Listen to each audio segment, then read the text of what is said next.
दे रहा हूं आपके सामने photo electric effect. Question format मैंने कहा what is photo electric effect.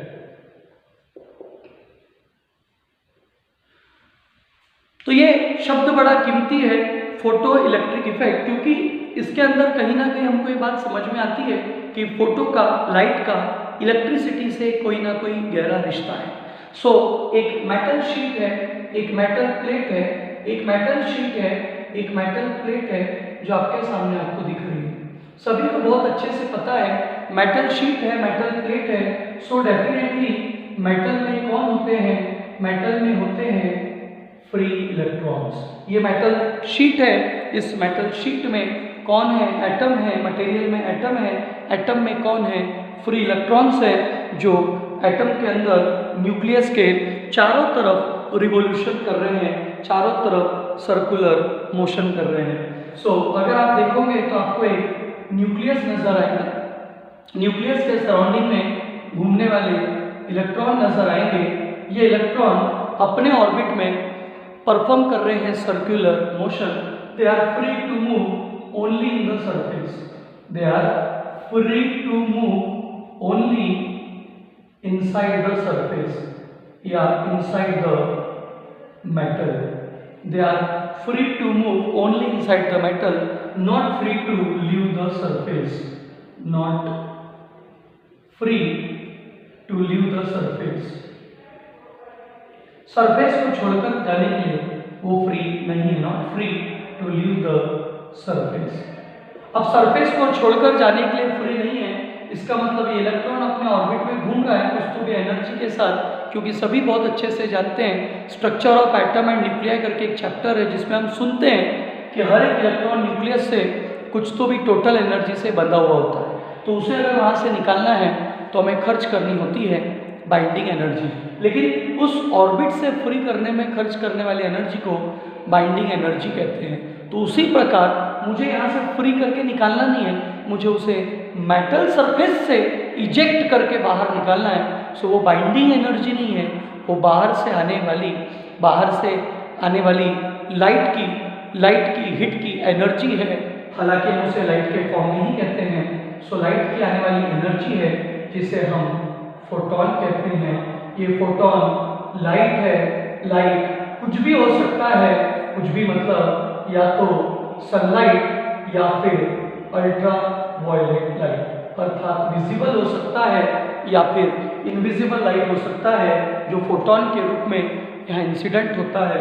उस फोटोन की कुछ तो भी, वैसे हमें बहुत अच्छे से पता है कि फोटोन की एनर्जी h न्यू होती है, लेकिन जब फोटो इलेक्ट्रिक इफेक्ट का इजाद हुआ, जब फोटो इलेक्ट्रिक इफेक्ट पहली बार हर्ट्ज ने जब बताया, तो उसने एनर्जी टर्म का इस्तेमाल नहीं किया, उसने फोटोन की फ्रीक्वेंसी टर्म का इस्तेमाल किया। इसलिए मैं भी यहाँ पर फ्रीक्वेंसी शब्द का इस्तेमाल करूँगा कि फोटोन जो इंसिडेंट हुआ मेटल शीट के ऊपर, उसकी कुछ तो भी फ्रीक्वेंसी होती है, उसकी कुछ तो भी वेवलेंथ होती है। सभी जानते हैं कि फ्रीक्वेंसी का रिश्ता वेवलेंथ के साथ इनवर्सली प्रोपोर्शनल होता है। फ्रीक्वेंसी का रिश्ता वेवलेंथ के साथ इनवर्सली प्रोपोर्शनल होता है, सभी जानते हैं। यहाँ पर हम ये भी जानते हैं कि अभी मैंने जैसे कहा कि हमें पता है energy of proton h new होता है, न्यू का मतलब c/λ होता है। तो हमें सारी बातें हमने सुनी है, तो हमको पता है कि फ्रीक्वेंसी का रिश्ता वेवलेंथ के साथ इनवर्सली प्रोपोर्शनल। हालांकि मैं ये नहीं कह रहा कि हमें एनर्जी का रिश्ता इस्तेमाल करना है, लेकिन हमें पता है कि फ्रीक्वेंसी का रिश्ता वेवलेंथ के साथ इनवर्सली प्रोपोर्शनल है। और उन सब पीछे की वजह जो बेसिक है वो है c = न्यू × लैम्डा। ये फोटोन की स्पीड है, ये फोटोन की फ्रीक्वेंसी है और ये फोटोन की वेवलेंथ है। तो आपके आंखों के सामने आपको जो चीज़ें दिख रही है, जिस तरीके से दिख रही है, उसमें चीज़ें समझ में आती है कि हाँ लाइट आ रहा है। हमें पता है पहले से, हम आज पढ़ रहे हैं इसलिए हम जानते हैं कि लाइट है, फोटोन है, एनर्जी है। यहाँ की एनर्जी यहाँ जिस ताकत से बंधा हुआ है उस एनर्जी के ऊपर इंसिडेंट हो रही है। और ऑब्वियसली जब वो बाहर से फोटोन आएगा और यहाँ से इलेक्ट्रॉन इमिट होगा, सो डेफिनेटली फोटोन का, लाइट का, रेडिएशन का इंटरेक्शन मेटल सरफेस के साथ हो रहा है, उस फोटोन का इलेक्ट्रॉन के साथ कोलिजन हो रहा है। सर यहाँ पर हाँ, collision of photon with electron, यहाँ जो हो रहा है वो टकराव हो रहा है, ऊपर से इंसिडेंट हो रहा है, मतलब उससे टकरा रहा है। Collision of photon with electron, collision of photon with electron यहाँ हो रहा है। और कोलिजन ऑफ फोटोन जो इलेक्ट्रॉन के साथ हो रहा है, उसी वजह से ये इलेक्ट्रॉन का यहाँ से क्या हो रहा है, इमिशन हो रहा है, इलेक्ट्रॉन का इमिशन हो रहा है। लेकिन कभी भी नहीं होता, कुछ पर्टिकुलर कंडीशन में ही होता है, क्योंकि जो भी इलेक्ट्रॉन मेटल के अंदर है, ये मेटल शीट है, इलेक्ट्रॉन अपने ऑर्बिट के चारों तरफ घूम रहा है, और उस ऑर्बिट में जब न्यूक्लियस के चारों तरफ घूम रहा है, सो वो घूमने के लिए फ्री है, लेकिन सरफेस छोड़कर जाने के लिए फ्री नहीं है, क्योंकि उसे छोड़कर जाने के लिए उतनी एनर्जी उसके पास मौजूद नहीं है। तो जब तक उसके पास उतनी एनर्जी नहीं आती, वो सरफेस छोड़कर नहीं जा सकता। इसी का मतलब ये है कि बाहर से आए हुए फोटोन की फ्रीक्वेंसी, बाहर से आए हुए फोटोन की फ्रीक्वेंसी जब तक इस इलेक्ट्रॉन को पकड़े रखे हुए, बांध कर रखी हुई फ्रीक्वेंसी से ज्यादा नहीं होती, तब तक ये इलेक्ट्रॉन का इमिशन नहीं होगा। सर ये कौन है? फोटोन एक फ्रीक्वेंसी है। ये फोटोन में जो शब्द है लाइट में, वो एक न्यू यानी फ्रीक्वेंसी है, और ये फ्रीक्वेंसी ऑफ इंसिडेंट फोटोन है। न्यू जो है ये फ्रीक्वेंसी ऑफ इंसिडेंट फोटोन है। जो फोटोन आ रहा है उसकी फ्रीक्वेंसी कितनी है? सो न्यू है। ये जो लैम्डा है ये वेवलेंथ है, नो डाउट, लेकिन ये उसी फोटोन की वेवलेंथ है, वेवलेंथ ऑफ इंसिडेंट फोटोन। जो फोटोन इंसिडेंट हो रहा है उसी की वेवलेंथ है। ये जो स्पीड है, no doubt speed of light है, लेकिन ये वाकई में देखा जाए तो स्पीड ऑफ फोटोन ही है। सर ये फोटोन क्या हो सकता है? ये फोटोन ऑर्डिनरी लाइट हो सकता है, सनलाइट हो सकता है, अल्ट्रावायलेट लाइट हो सकता है। अगर अल्ट्रावायलेट लाइट है तो ये इनविजिबल की कैटेगरी में आ रहा है। अगर अल्ट्रावायलेट लाइट है तो ये इनविजिबल लाइट की कैटेगरी में आ रहा है, और अगर सनलाइट है तो ये विजिबल की कैटेगरी में आ रहा है। अगर अल्ट्रावायलेट है, इनविजिबल है, तो उसकी एनर्जी ज़्यादा है। विजिबल लाइट है, सनलाइट है, तो उसकी एनर्जी थोड़ी सी कम है, फ्रीक्वेंसी थोड़ी सी कम है, क्योंकि एनर्जी फ्रीक्वेंसी के साथ डायरेक्टली प्रोपोर्शनल है। नो डाउट ये सारी कॉन्सेप्ट फोटोइलेक्ट्रिक इफेक्ट की 1887 में हर्ट्ज ने बताई है, और हर्ट्ज का मतलब आप सुनकर समझ ही गए होंगे। हर्ट्ज जो सरनेम है वो साइंटिस्ट का है जिसने फ्रीक्वेंसी की चर्चा की, क्योंकि फ्रीक्वेंसी का यूनिट हर्ट्ज है।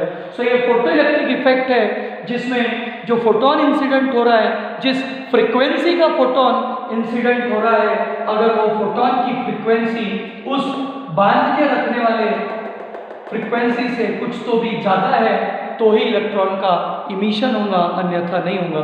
सर कहने का मतलब ये कि अगर मैं एक इलेक्ट्रॉन हूँ, मैं अपने ऑर्बिट में घूम रहा हूँ, मैं न्यूक्लियस से बंधा हूँ, वो भी न्यू जीरो की ताकत से, न्यू जीरो मुझे ये रोक कर रखने वाली फ्रीक्वेंसी है, मुझे ये मेटल शीट पर पकड़ कर रखने वाली फ्रीक्वेंसी है, न्यू जीरो मान लो वो 5 हर्ट्ज है। तो अगर बाहर से आने वाली फ्रीक्वेंसी, इंसिडेंट फोटोन की फ्रीक्वेंसी, चाहे वो सनलाइट हो, चाहे वो अल्ट्रावायलेट लाइट हो, जो भी हो, उसकी फ्रीक्वेंसी, आने वाले फोटोन की फ्रीक्वेंसी मुझे बांध के रखने वाले, मुझे पकड़ कर रखने वाले, थ्रेशोल्ड करने वाले, थ्रेशोल्ड कम से कम फ्रीक्वेंसी जिसने मुझे रोक कर रखा है, वो 5 की फ्रीक्वेंसी जिससे मैं बंधा हूँ, अगर उससे ज़्यादा आएगा तो ये इलेक्ट्रॉन मेटल शीट छोड़कर निकल जाएगा, फोटोइलेक्ट्रिक इफेक्ट हो जाएगा, इलेक्ट्रॉन का इमिशन हो जाएगा, इलेक्ट्रॉन कहलाएगा फोटो इलेक्ट्रॉन, इफेक्ट कहलाएगा फोटो इलेक्ट्रिक इफेक्ट, इलेक्ट्रॉन की वजह से जो करंट आएगा कहलाएगा फोटो इलेक्ट्रिक करंट, कहलाएगा फोटो इलेक्ट्रिक करंट। सो दोस्तों आपके सामने शब्द आया कि जो फोटोन आ रहा है उसकी फ्रीक्वेंसी न्यू है, जो फोटोन आ रहा है उसकी वेवलेंथ लैम्डा है। तो जो भी फोटोन आ रहा है उसकी फ्रीक्वेंसी अगर बांध के रखने वाली फ्रीक्वेंसी अर्थात थ्रेशोल्ड फ्रीक्वेंसी, न्यू जीरो यानी थ्रेशोल्ड फ्रीक्वेंसी, पकड़कर रखने वाली फ्रीक्वेंसी, थ्रेश होल्ड फ्रीक्वेंसी। इतनी फ्रीक्वेंसी के साथ, इतनी ताकत के साथ इलेक्ट्रॉन न्यूक्लियस से, एटम से, मेटल से, इलेक्ट्रॉन न्यूक्लियस से, एटम से, मेटल से बंधा हुआ है, इतनी फ्रीक्वेंसी के साथ। तो अगर बाहर से दी गई फ्रीक्वेंसी, इंसिडेंट फोटोन की फ्रीक्वेंसी अगर इस थ्रेशोल्ड फ्रीक्वेंसी से ज्यादा है तो इलेक्ट्रॉन इमिशन हो जाएगा, इलेक्ट्रॉन का इमिशन देखने को मिलेगा। लेकिन इसी में अगर बाय चांस न्यू की वैल्यू न्यू 0 के बराबर हो जाए, बाहर से दिया गया न्यू अगर न्यू 0 के बराबर हो जाए तो इलेक्ट्रॉन का इमिशन नहीं होगा। ये न्यू ग्रेटर देन न्यू 0 था, ये न्यू ग्रेटर देन न्यू 0 था, तब इलेक्ट्रॉन का इमिशन हुआ। ये देखो दिख रहा है collision of photon with electron, जिसमें न्यू 0 थ्रेशोल्ड फ्रीक्वेंसी है। तो अगर न्यू फोटोन है, फ्रीक्वेंसी आ रही फोटोन की, और अगर वो न्यू ग्रेटर देन न्यू 0 है, बांध के रखने वाली फ्रीक्वेंसी से ज्यादा है, तो 100% इलेक्ट्रॉन निकल जाएगा। एग्जांपल के तौर पे मान लो ये आने वाली फ्रीक्वेंसी कितनी है 6, और ये बांध कर रखने वाली फ्रीक्वेंसी कितनी है 5, आने वाली कितनी है 6, बांध के रखने वाली कितनी है 5। तो इलेक्ट्रॉन जो इमिट होगा वो 1 की ताकत से इमिट हो जाएगा, 1 की फ्रीक्वेंसी लेकर, उतनी एनर्जी लेकर भग जाएगा। सर भग जाएगा मतलब उतनी एनर्जी के साथ इमिट हो जाएगा। भग जाना, चले जाना, सरफेस छोड़कर निकल जाना। पहले इलेक्ट्रॉन घूम रहा था, फ्री था, घूमने के लिए फ्री था, free to move only inside the metal, but not free to leave the surface, but not free to leave the surface। Surface छोड़कर जाने के लिए वो बिल्कुल भी फ्री नहीं था, सरफेस छोड़कर जाने के लिए वो बिल्कुल भी तैयार नहीं था। Not free to leave the surface, but not free to leave the surface, surface छोड़कर जाने को तैयार नहीं था। और इसीलिए हमने बाहर से जब फोटोन दिया तो फोटोन आया, वो फोटोन आया, फ्रीक्वेंसी आई, बांध के रखने वाले से ज्यादा थी, तो इलेक्ट्रॉन 1 की ताकत से निकल गया। ताकत का मतलब भी समझ लीजिए, अगर आने वाली ताकत का नाम फ्रीक्वेंसी है, बांध के रखने वाली ताकत का नाम फ्रीक्वेंसी है, सो इमिट होने वाली इलेक्ट्रॉन की ताकत का नाम भी फ्रीक्वेंसी ही है, ध्यान रखिएगा। अगर आने वाली ताकत 5 की है, अगर आने वाली ताकत 5 की है, बांध के रखने वाली ताकत भी 5 की है, या आने वाली ताकत 5 की है, या आने वाली ताकत पहले 6 की थी, बांध के रखने वाली 5 की है, तो 1 से इमिट हुआ, ये केस 1 है ये। और ये केस 2 है कि अगर धोखे से न्यू के बराबर है, न्यू 0 के बराबर है, वो बड़ा था तो ये 5 था, वो 5 से बड़ा है, वो 5 था, वो 5 से बड़ा है, तो इलेक्ट्रॉन इमिशन हो गया। ये 5 से बंधा था, अब जो आ रहा है वो 5 के बराबर है। No photo electric effect, no photo electric effect, कोई फोटो इलेक्ट्रिक इफेक्ट नहीं होगा, no emission, no electron emission, electron का इमिशन देखने को नहीं मिलेगा, इलेक्ट्रॉन का किसी प्रकार का इमिशन नहीं होगा। No photo electric effect will occur, no emission of electron occur. क्यों नहीं होगा? क्योंकि बांधकर रखने वाली फ्रीक्वेंसी और आने वाली फ्रीक्वेंसी दोनों की वैल्यू सेम है, कोई फोटो इलेक्ट्रिक इफेक्ट नहीं होगा।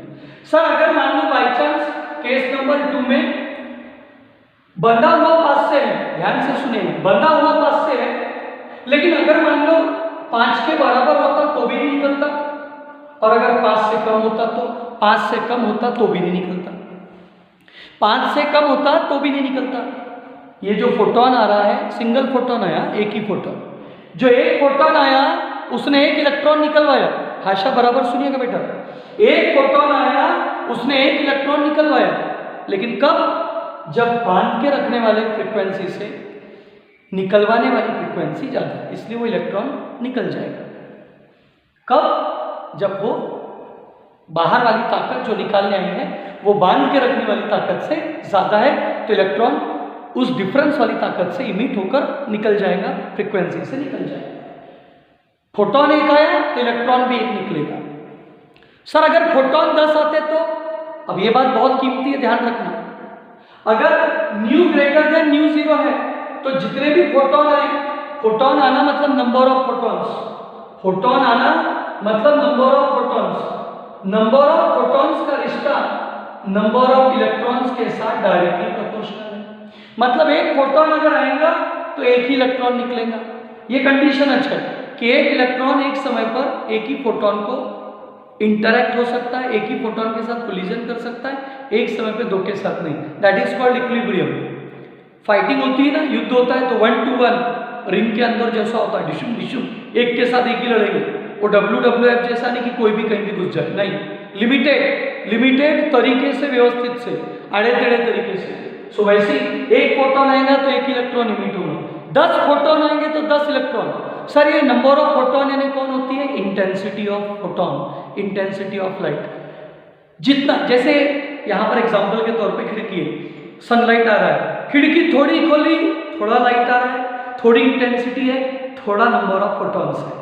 पूरी खिड़की खोल दी, पूरा लाइट आ रहा है, पूरी इंटेंसिटी आ रही है, बहुत सारे नंबर ऑफ फोटॉन्स आ रहे हैं। सो जितने ज्यादा नंबर ऑफ फोटॉन्स आएंगे उतने ज्यादा नंबर ऑफ इलेक्ट्रॉन्स इमिट होंगे, अर्थात जितनी ज्यादा इंटेंसिटी रहेंगी उतने ज्यादा इलेक्ट्रॉन इमिट होंगे, उतने ज्यादा इलेक्ट्रॉन इमिट होंगे उतना ज्यादा करंट आएगा, क्योंकि इलेक्ट्रॉन जितने ज्यादा फ्लो होंगे उतना चार्ज फ्लो होगा, उतना करंट आएगा। मतलब बातों बातों में आपके सामने आपको दिख रहा है, बातों बातों में आपको आंखों के सामने दिख रहा है कि यहाँ पर कहीं ना कहीं कुछ ना कुछ खास बात है जिसमें इलेक्ट्रॉन का अगर इमिशन हो रहा है, अगर बात चल रही है कि नंबर ऑफ फोटॉन जितने आएंगे, नंबर ऑफ फोटॉन जितने आएंगे उतने ज्यादा, नंबर ऑफ फोटॉन जितने आएंगे उतने ज्यादा इलेक्ट्रॉन इमिट होंगे, उतना ज्यादा रहेगा फोटो इलेक्ट्रिक करंट। ये बहुत कीमती बात है जो हम सबको समझ में आनी चाहिए, पता होना चाहिए। जितना ज्यादा क्या रहेंगे, नंबर ऑफ फोटॉन्स रहेंगे, उतना ज्यादा करंट मिलेगा। फोटोन नंबर ज्यादा, इलेक्ट्रॉन नंबर ज्यादा, इलेक्ट्रॉन नंबर ज्यादा, करंट ज्यादा। सो फोटोन की तादाद ज्यादा, इंटेंसिटी ज्यादा, फोटोन की तादाद ज्यादा, इंटेंसिटी ज्यादा, इलेक्ट्रॉन का इमिशन ज्यादा, इलेक्ट्रॉन का इमिशन ज्यादा, करंट ज्यादा, फोटो इलेक्ट्रिक करंट ज्यादा। लेकिन शर्त है, सिर्फ new greater than mu zero है तो बाहर से आने वाले फोटोन की फ्रीक्वेंसी बांध के रखने वाले फ्रीक्वेंसी से, इलेक्ट्रॉन को बांध के रखने वाली फ्रीक्वेंसी से कुछ तो भी ज्यादा होनी चाहिए, तभी वो इलेक्ट्रॉन उस कुछ तो भी ज्यादा वाली ताकत से, ज्यादा वाली फ्रीक्वेंसी से इमिट होगा, और इस इमिशन को ही कहते हैं फोटो इलेक्ट्रिक इफेक्ट। इस इमिशन को ही कहते हैं फोटो इलेक्ट्रिक इफेक्ट। इसका मतलब किसी भी लाइट पर इलेक्ट्रॉन का इमिशन नहीं होता, ऐसी फ्रीक्वेंसी पर इमिशन होता है जो न्यू जीरो से ज्यादा है, थ्रेशोल्ड से ज्यादा। थ्रेशोल्ड है, ये जो 5 है, ये 5 है ना थ्रेशोल्ड, अगर एग्जांपल में कहा है तो ये मिनिमम फ्रीक्वेंसी है। अगर ये फोटोन 1 की फ्रीक्वेंसी से आएगा तो इलेक्ट्रॉन नहीं निकलेगा, 2 से आएगा तो नहीं, 3 से आएगा तो नहीं, 4 से आएगा तो नहीं, 5 से आएगा तो नहीं, लेकिन 5 से आएगा तो फ्री हो जाएगा। अगर ये फोटो इलेक्ट्रिक इफेक्ट नहीं भी हुआ, इलेक्ट्रॉन इमिट नहीं भी हुआ, सो बाहर का फोटोन अगर आया और अगर वो 5 की ताकत का है, बांध के रखने वाली की ताकत 5 की है, मतलब बाहर की ताकत बांध के रखने वाली के बराबर अगर है, मेरी उंगलियों पे ध्यान रखिएगा, बाहर की ताकत बांध के रखने वाली ताकत के अगर बराबर है, सो इलेक्ट्रॉन का इमिशन नहीं होगा, लेकिन इलेक्ट्रॉन फ्री हो जाएगा। No photo electric effect, but no photo electric effect, no emission, but electron get free, but electron get free. सिर्फ वो फ्री हो जाएगा, कहीं जाएगा नहीं, कहीं इलेक्ट्रॉन मूव नहीं करेगा, लेकिन जगह के जगह पर से वो फ्री हो जाएगा, उसको किसी का बंधन नहीं है।